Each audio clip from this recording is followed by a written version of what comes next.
O reino protista é formado pelos protozoários e pelas algas. Estes seres também são unicelulares, mas possuem um núcleo definido, portanto são eucariontes. Eles não possuem características precisas que os permita classificar como animais ou plantas. Alguns possuem clorofila, outros não, e por isso alguns seres são autótrofos, ou seja, produzem seu próprio alimento, e outros são heterótrofos.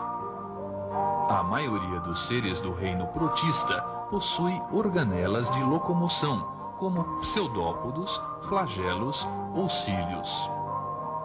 Ao filo Protozoa, que engloba os protozoários, pertencem a ameba, o trypanosoma e o paramecium. São, em sua maioria, seres microscópicos e podem viver livremente ou associados a outros seres. Conhecem-se cerca de 50 mil espécies de protozoários e, sendo seres unicelulares, apresentam-se constituídos por membrana, citoplasma e núcleo. A classificação dos protozoários é baseada na presença e no tipo de organelas de locomoção. Assim, existem os rizópodos, que se locomovem por pseudópodes, onde se destacam os amebinos. Os flagelados, que se locomovem por flagelos, como o trypanosoma. Os esporozoários, que não possuem organelas de locomoção, e vacúolos pulsáteis, como o plasmodium. E os ciliados, que se locomovem por cílios, constituindo os protozoários mais evoluídos. Já as algas, que fazem parte do reino protista, são consideradas as mais inferiores, como as euglenófitas, as crisófitas e as pirrófitas, e que podem ser encontradas em águas salgadas e doces, mas também em ambientes terrestres, sobre o solo e rochas úmidas ou associadas a outros organismos. Para desvendar esse universo, vamos usar o recurso de um microscópio e detalhar os seres formados por uma única célula. Os unicelulares eucariontes. Nestes organismos, a célula possui basicamente membrana plasmática, citoplasma e núcleo. Eles habitam o nosso planeta há pelo menos 1 bilhão e 500 milhões de anos. Ao longo do tempo, diversificaram-se, passando a ocupar todo tipo de ambiente úmido. A célula desses seres tem que desempenhar, a um só tempo, os papéis que as milhares de células especializadas de um ser multicelular desempenham em conjunto. Vamos explorar alguns aspectos da biologia desses organismos. A ameba desloca-se lentamente sobre o fundo da lagoa, emitindo prolongamentos que estão constantemente deformando sua célula.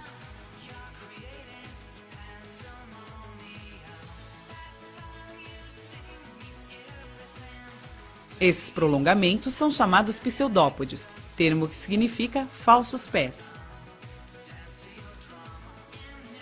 Os pseudópodes também são usados para capturar alimento, preferencialmente outros micro-organismos.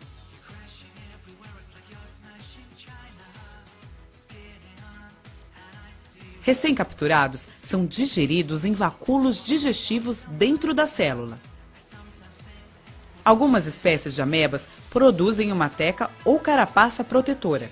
Esta teca-ameba aglutinou grãos de areia com muco, depositando-os ao redor de seu corpo. Neste outro caso, a teca foi totalmente secretada pela célula. Nas teca-amebas, há apenas um orifício, por onde saem os pseudópodes, usados na locomoção e na captura de alimento.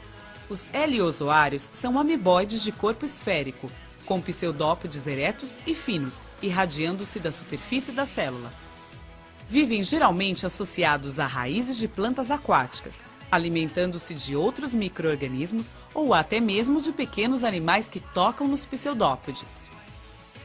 As euglenas são flagelados muito comuns, que possuem cloroplastos, organelas ricas em clorofila, pigmento verde fundamental para a realização da fotossíntese. Nesse processo, sintetizam seu próprio alimento a partir de gás carbônico e água, havendo liberação de oxigênio. As euglenas deslocam-se no meio utilizando o flagelo e procuram locais onde a intensidade de luz seja adequada para a realização da fotossíntese. O estigma, esta estrutura avermelhada, participa do processo de orientação em relação à luz. Os ciliados são um grupo extremamente diversificado. Eles possuem cílios no corpo, que são usados na locomoção e, em vários casos, na captura de alimento. No paramécio, o corpo repleto de cílios permite uma agionatação para frente e para trás. O batimento dos cílios também promove corrente de água, que traz partículas alimentares que são ingeridas através do citóstoma ou boca celular e digeridas em vacúolos digestivos no interior da célula. O paramécio possui uma habilidade especial. Ao perceber no meio certas substâncias indicativas de situação de perigo, libera filamentos chamados tricocistos. Observe essa micrografia eletrônica de varredura de um paramécio, com os tricocistos liberados e note o detalhe de um deles. O dileptus é outro ciliado com um corpo repleto de cílios, mas que, diferente do paramécio, não usa os cílios para filtrar alimento. Com essa projeção da célula, que mais parece uma tromba, procura outros ciliados, suas presas favoritas. Foi o que aconteceu nesse caso, em que a célula da presa foi rompida e o material extravasado foi ingerido através do citóstoma, que se distende bastante.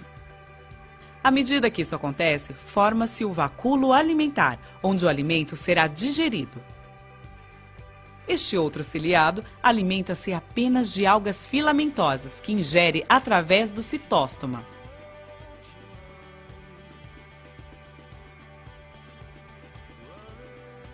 O euplotes é um ciliado curioso, que mais parece um pequeno animal.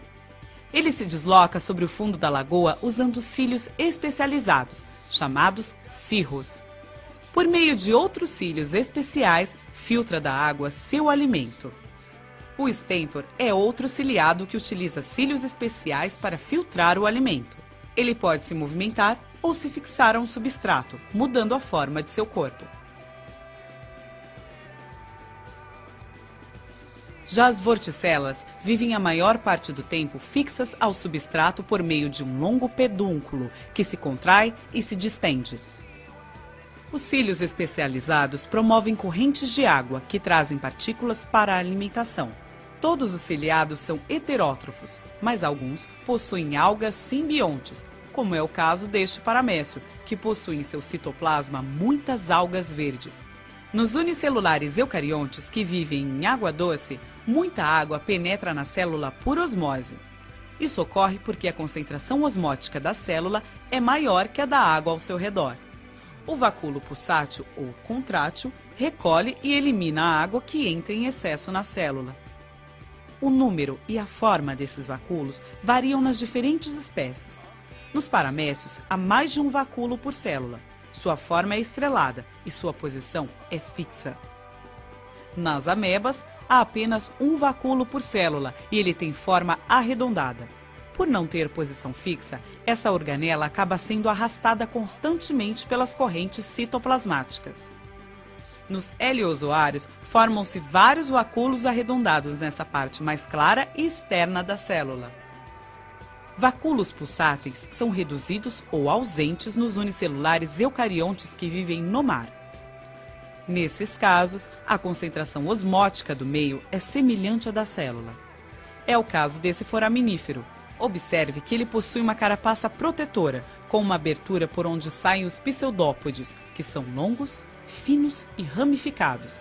Por meio deles, desloca-se no fundo do mar e captura diminutas partículas para sua alimentação. A reprodução na maioria dos unicelulares eucariontes ocorre por bipartição, um processo assexuado, no qual um indivíduo dá origem a dois outros idênticos.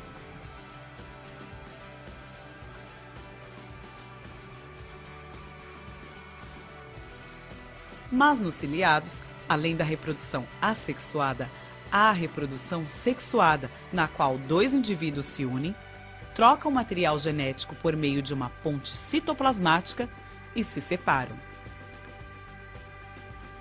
Ao observar estas cenas, pode-se ter uma pequena ideia de como são e como vivem esses unicelulares eucariontes de vida livre.